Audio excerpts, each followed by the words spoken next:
Hello friends, నమస్తే.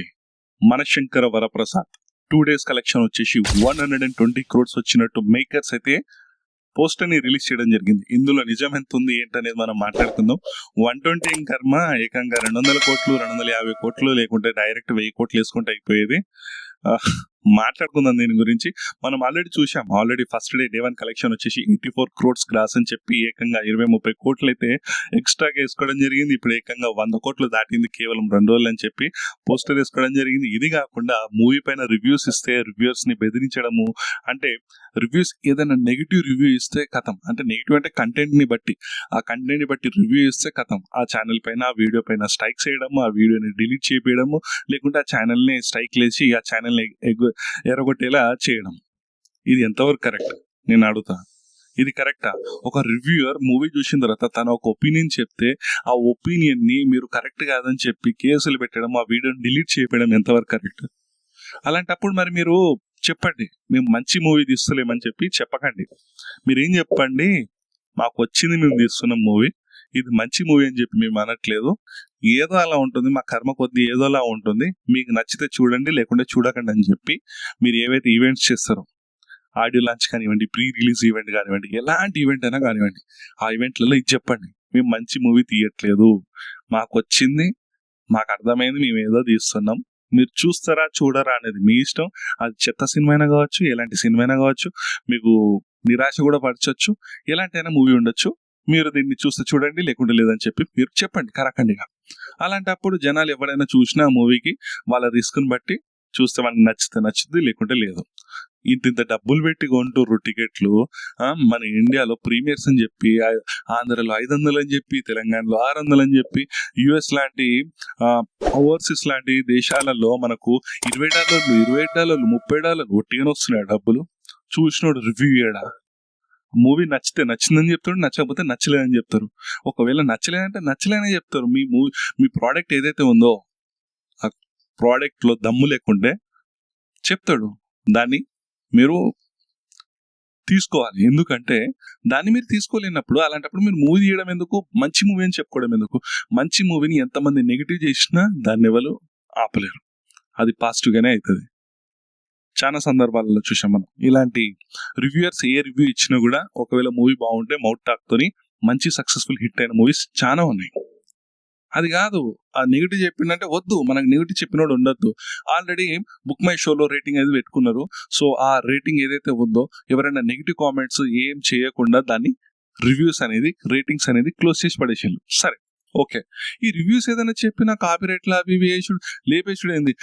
Trailer అప్పుడు చూసాం, ట్రైలర్ అప్పుడు ఒకరు ట్రైలర్ రివ్యూ చేస్తే ఆ వీడియో లేకుండా డిలీట్ చేయించిళ్ళు. మొన్న ఇప్పుడు పేరు చెప్పాలో వద్ద అర్థం అవట్లేదు. సో మన తెలుగు ఫిలిం ఇండస్ట్రీలో, తెలుగు మూవీ రివ్యూయర్స్ లో పేరు మోసిన రివ్యూయర్, ఒక టాప్ రివ్యూయర్ అని చెప్పుకోవచ్చు మనం, అతని వీడియోని లేపించి చేశారు. ఇదొకటి. సరే, అంతే, ఇక ఏం చేయలేము. రేపటి రోజు తెలుగు ఫిలిం ఇండస్ట్రీలో మూవీని చూడలేము, చూసిన రివ్యూ ఇవ్వలేము. అలాంటప్పుడు ఇంత రేట్లు పెట్టి సినిమాలు చూడమని చెప్పాడు ఎక్కడిది? మీకు రేట్లు పెట్టి మీ ప్రోడక్ట్ మీరు అమ్ముకున్నప్పుడు, మనం ఒక ప్రోడక్ట్ని కొంటాం, కొన్న తర్వాత ఆ ప్రోడక్ట్ బాగాలేకపోతే దాన్ని రివ్యూ చేయమా? చేస్తాం కదా. ఇప్పుడు మూవీ బాగాలేకపోతే మేము కూడా వచ్చి కేసులు పెడతాం. మరి అది నడుస్తుందా? అరే, నాకు ద్రోహం జరిగింది, మూవీ సూపర్ ఉంటుంది అంటారు, అదంటారు, ఇదంటారు, అవన్నీ నమ్మేసి నేను సినిమాకి పోయినా నాకు ద్రోహం చేసిళ్ళు, 420 కేసు పెడతా, ఆ కేసు పెడతా, ఈ కేసు పెడతా అంటే నడుస్తుందా? నడవదు కదా. ఇప్పుడు కలెక్షన్స్ ఫస్ట్ డే వచ్చేసి మనకు స్నాక్లింగ్ అని చెప్పి ఒక వెబ్సైట్ ఉంటుంది.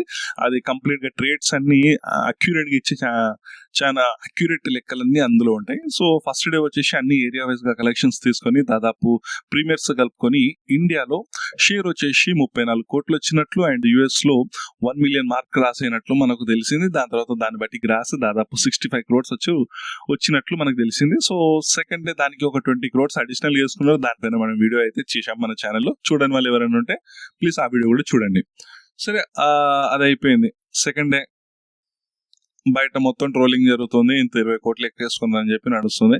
సరే, సెకండ్ డే అయినా కాస్త తగ్గించి ఫస్ట్ డే 84 వేసుకున్నారు, సెకండ్ డే ఒక 100 105 వేసుకుంటారేమో అనుకున్నాం, లేకుంటే 90, ఎందుకంటే మూవీస్ కూడా రిలీజ్ అని.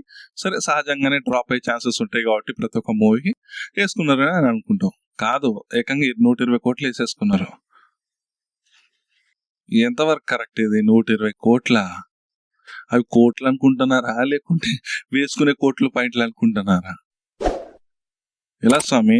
సరే, ఆ స్నాక్ లింక్ ఏదైతే వెబ్సైట్ ఉంటుందో అది ట్రేడ్ లెక్కలు చెప్పే లింక్. సో అందులో వాడి దెబ్బకు నిన్నటి కలెక్షన్స్ ఏవైతే ఉన్నాయో అవన్నీ తీసేసిండు. మీరు వెళ్ళి చెక్ చేయండి. స్నాక్ లింక్ అని చెప్పి ఒక వెబ్సైట్ ఉంటుంది. చాలా వెబ్సైట్సే ఉంటాయి, అది కొంచెం అక్యురేట్గా ఉంటుందని చెప్తున్నా. అందులోకి వెళ్ళి చూడండి, మీకు కలెక్షన్స్ ఉండవు. డైరెక్ట్ ఒక పారాగ్రాఫ్ రాస్తాడు, ఇంత కలెక్షన్స్ అయినాయి, ఇంత 100 కోట్లు వచ్చింది. నిన్నేమో 34 కోట్లు వచ్చినాయి అని చెప్పి వేసిండు. సరే, వీళ్ళు చెప్పిన లెక్కల ప్రకారం 84 క్రోడ్స్ అని చెప్పి వీళ్ళు అన్నారు. సెకండ్ డే వచ్చేసి ఒక 36 క్రోడ్స్, 36 ఎంత 16 36 క్రోడ్స్ క్రాస్ వచ్చిందని చెప్పి వీళ్ళు అన్నారు కదా. అంటే 2 days 120 క్రోడ్స్ అంటే 36 క్రోడ్స్ వస్తాయి. వీడు చెప్పిన దాని ప్రకారం ఎంత? వాడు 34 క్రోడ్స్ అని చెప్పిండు. సరే, గ్రాస్తో కలుపుకొని 64 క్రోడ్స్ అన్నారు. 64 క్రోడ్స్ ప్లస్ ఆ 36 క్రోడ్స్ వేసుకుంటే ఎంత అవుద్ది? 100 క్రోడ్స్. 180 కోట్లు 120 కోట్లు అని చెప్పి వేసుకున్నారు. కరెక్టా? ఏ నడుస్తుందో? వాడు 64 క్రోడ్స్కి 84 క్రోడ్స్ వేసుకున్నారు. మరి వాడు చెప్పే లెక్కలు ఇప్పుడు కనుక వీడు చూసినట్లయితే అంతే. సరే, నీకేం తెలుసరా బాబు, మేకర్స్ తెలుసు అని చెప్పి మీరు అనొచ్చు, ఉండొచ్చు, నేను కాదనట్లేదు. మళ్ళీ దాని తర్వాత కొన్ని రోజుల తర్వాత మూవీ హీరో ప్రెషర్ వల్లనో ఇంకెవరు ప్రెషర్ వల్ల మనం గేమ్ చేంజర్ అప్పుడు చూసినాం, వేసినాం ఆ పోస్టర్లు ఉన్నాయి, అన్ని నిజాలు ఉండాలని ఏముంది, అది కూడా ఒక మార్కెటింగ్ స్టంట్. ఇన్ని కలెక్షన్స్ వచ్చినాయని చెప్తే ప్రజలు మూవీని చూడడానికి వస్తారు, ఆటోమేటిక్గా మూవీ ఇంత బాగుందని చెప్పి చూడడానికి వస్తారని చెప్పి అదొక మార్కెటింగ్ స్టంట్ అని చెప్పి ట్రేడ్ పండితులు చెప్తూనే ఉంటారు, మనందరికీ తెలిసిందే. బట్ ఇది మారాలి. ఏదైతే ఈ ఫేక్ కలెక్షన్స్, రివ్యూవర్స్ ని బెదిరించడము, రివ్యూ ఇస్తే ఛానల్ ని వీడియోని డిలీట్ చేపించడము, కేసులు పెట్టడము, ఇది మారాలి. నేను అనేది ప్రతి ఒక్కరికి స్వాతంత్రం ఉన్నది. మూవీ చూసినప్పుడు మీ మూవీ అంతంత రేట్లు పెట్టి కొన్నప్పుడు మీ మూవీ బాగుంటుందని చెప్పి మీరు ప్రమోట్ చేసుకున్నప్పుడు బాగాలేకపోతే బాగాలేదనే చెప్తారు. సో ఆ పంతం అయితే ఏదైతే ఉందో అది మారాలి. రివ్యూస్, రేటింగ్స్ అనేది పాజిటివ్ గా తీసుకోవాలి. మూవీ బాగాలేకపోతే బాగాలేదంటారు, బాగుందంటారు. వన్స్ ఒక మూవీ బాగుంటే దాన్ని ఎంతమంది ఎన్ని కుట్రలు చేసినా ఎవ్వరూ ఆపలేరు. ఇదొకటి గ్రహించి చేస్తే మంచిది. ఇంతే గాయస్, ఏం చెప్తాం? వీడియోస్ డిలీట్ చేపించడము, ఛానల్ లేకుండా చేయడము, ఇది కరెక్ట్ కాదు. రివ్యూర్స్ అన్నప్పుడు వాళ్ళ పని ఏదో వాళ్ళు చేస్తారు, దాన్ని తీసుకోగలగాలి. సినిమాని దొక్కేస్తాలా అంటే, అరే కాదరా బాబు, సినిమాని ఇంతమంది 100 కోట్లు పెట్టి మేము సినిమా తీస్తాము, కార్మికుల లైఫ్లు మీరు పొట్టగొడుతున్నారు, అది ఇది అని చెప్పి మాట్లాడుతున్నారు. కార్మికులకు ఇచ్చేది ఎంత? మీరు డైలీ వేజ్ లేబర్ ఇస్తారు, కరెక్ట్. 80 to 90% మీకు రెమ్యునరేషన్స్ లోనే వెళ్ళిపోతాయి. మిగిలిన అది 5-10 కోట్లలో సినిమా తీసి పడేస్తారు, మా ముఖాన్ని ఇస్తారు. 200 కోట్ల సినిమా అంటారు. దెన్ మీకు వచ్చే డబ్బులలో కార్మికులకి మీరు ఇచ్చేది ఎంత? Daily wage labour. సరే, అది కూడా ఇస్తాను అనుకుందాం. మీరు మీ ప్రోడక్ట్ ని ఫాల్స్ ప్రొపగాండాతోని ప్రమోషన్స్ చేసి అట్లుంది అది ఇది అని చెప్పి ప్రమోట్ చేస్తారు. నేను కేవలం ఈ మూవీ గురించి మాట్లాడట్లేదు, కంప్లీట్ మూవీస్ గురించి మాట్లాడుతున్నా. చెప్పి ప్రమోట్ చేస్తారు. చూసిన తర్వాత ఏమవుద్ది? మీరు బాగుందంటేనే కదా మేము వెళ్ళి చూసేది. మీరు ఒక రేంజ్ లో హైప్స్ ఇస్తారు కదా మేము వెళ్ళి చూసేది. అక్కడికి పోయిన తర్వాత పోయాం మోసం. దాని మీద ఎవరు కేసులు పెట్టాలి మరి? సరే, కార్మికుల డబ్బులు మీరు ఇస్తాను, ఓకే.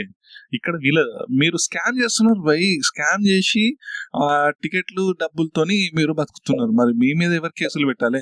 వీళ్ళ లైఫ్లు కదా, జనాల లైఫ్లు కదా. జనాలు మీరు ఒక క్యూరియాసిటీని పెంచి మూవీ అలా ఉంది ఇలా ఉంది ఆ ట్రైలర్లలో అలా కట్ చేసి ఎక్స్ట్రాడినరీ అని చెప్పి మీరు ప్రమోట్ చేసుకొని ఒక రేంజ్ లో ఉంటుంది సినిమా, లేకపోతే నా ఇంటికి రండి, లేకుంటే ఇంకేదో 100 కామెంట్లు మీరు మాట్లాడతారు. అవన్నీ నిజమే అని చెప్పి వెళ్ళిన తర్వాత పోయా మోసం అవుతాం. మరి మేమెవరి మీద కేసులు పెట్టాలి? జనాల డబ్బులు కదా. కార్మికులు పొట్టగొడుతున్నారని చెప్పి ఎమోషనల్ గా మీరు మాట్లాడతారు మూవీ మేకర్స్. మరి జనాల పొట్టగొట్టడం కరెక్టా? మీకు ఎవరు రమ్మంటున్నారంటే మీరు ఎవరు ప్రమోట్ చేయమంటాడు మరి మిమ్మల్ని? సో ఇది మారాలి. ఫస్ట్ థింగ్ ఏంటంటే రివ్యూవర్స్ పైన రివ్యూవర్లని చూడాలి. తప్పుంటే తప్పు అని చెప్తాడు, రైట్ ఉంటే రైట్ అని చెప్తాడు. వాని వల్ల ఏం కాదు. ఇన్ఫ్లుయెన్స్ అని చెప్పి మీరు అనుకుంటారు. చాలా మంది నెగిటివ్ చేసిన మూవీస్ కూడా ఉన్నాయి, ఆ మూవీస్ బ్రహ్మాండంగా నడిచిన దాఖలాలు కూడా ఉన్నాయి. సో అది మారండి. ఇంకోటి, ఈ ఫేక్ కలెక్షన్స్ ఏదైతే ఉన్నాయో అది కంటిన్యూ కాకుంటే మంచిది. దానివల్ల ఇది ఇంకా పెరుగుతుంది తప్ప తగ్గదు. సో ఆర్టిఫిషియల్ కలెక్షన్స్ అనేటి మూవీ హిట్ కి ఏమాత్రం పనిచేయవు అనేది నా ఒక ఒపీనియన్. ఇంతే గైస్ ఈ వీడియోకి. సో మీ యొక్క ఒపీనియన్స్ ఏంటి అనేది మీరు కామెంట్ రూమ్ లో తెలియజేయండి, మీ యొక్క ఫీడ్బ్యాక్ ని కామెంట్ రూమ్ లో తెలియజేయండి. అండ్ కొంచెం డిస్టర్బెన్స్ ఉంటుంది. సో సంక్రాంతి ఉండడం వల్ల బయట డీజేలు, కైట్స్ అవన్నీ పండగ ఫెస్టివల్ కాబట్టి ఇవన్నీ ఉంటాయి. సో కాస్త అడ్జస్ట్మెంట్ చేసుకోండి. అండ్ ఇంతే గైస్ ఈ వీడియోకి. Please like, share, subscribe and మీ యొక్క ఒపీనియన్స్ ని కామెంట్ రూమ్ లో తెలియజేయండి. ఇంతే గైస్ ఈ వీడియోకి. నెక్స్ట్ వీడియోలో మనం మళ్ళీ కలుద్దాం. అంతవరకు by bye friends, signing off.